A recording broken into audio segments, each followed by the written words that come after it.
Welcome to page 2. Who's on drugs on the PGA Drugs! Tour? Drugs!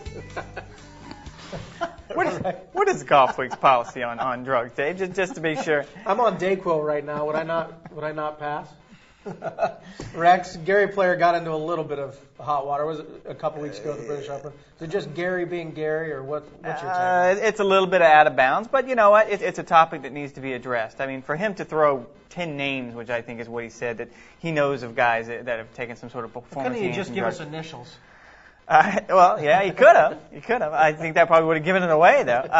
For him to throw those out there was out of bounds. You can't do that. I mean, I think he went about it the wrong way. But I think what Gary was trying to do is what he's always trying to do. He's trying to protect the game, and I don't think anyone's saying there's a problem. You don't think he's trying to promote his book? Oh. Well, wow. All right. I guess that's a possibility. But, I think no one's saying there's a problem, but no one wants to stick their head in the sand either. Come on, let's define drugs on this. Who wants Barry Bonds in golf? Nobody wants Barry Bonds in golf. Let's define this. I mean, I think there's general agreement out there that steroids, as we know them in football or baseball or something like that, do not enhance golf. You know, you don't want roid rage when you're standing over a 3-foot putt or anything like that. But, and you've talked to people, Rex, about this too, it's what's coming down the road. There could be, there are these designer drugs for, cyclists or for this, that, or whatever. Surely somebody's going to come up with something that might enhance golf.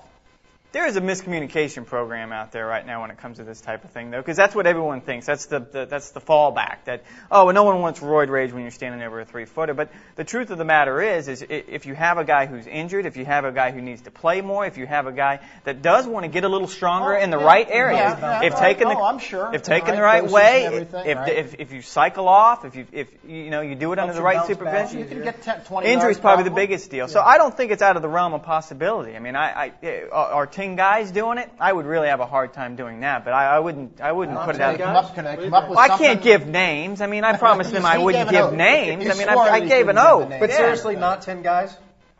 I would really be surprised, but we both had trainers who have been inside locker rooms who have seen something. I'll tell you the other element to this thing too that nobody talks about, and I'm going to hammer on this thing, is image too. If there's going to be drug testing on this thing, and they're going to do the protocols like they do in Olympics or the NFL does whatever, you're talking about recreational drugs too.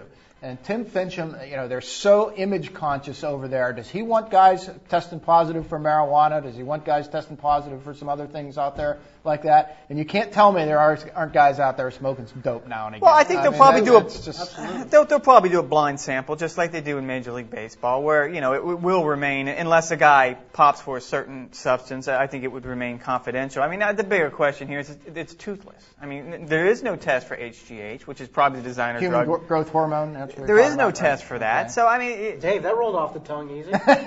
What's in the coffee mug? Well, have you noticed I've been growing more hair? That's that HGH worked wonders. Or horse soap, one or the other. But it's a toothless policy. But I think the tour needs to do it, and they need to do it quickly. We've heard that a policy could come down by October. Well, I think that would be a good thing. If nothing else, just to get people off their back. They got to implement this thing soon. Yeah, I agree with that. I agree, Dave. I agree with you. Disagree with me? Well, All right, that wraps it up for page 2. Coming up on page 3, we'll talk to the 4 caddy. He'll give us a look at what Tiger's schedule might look like over the next couple months, and we'll give you some fantasy picks.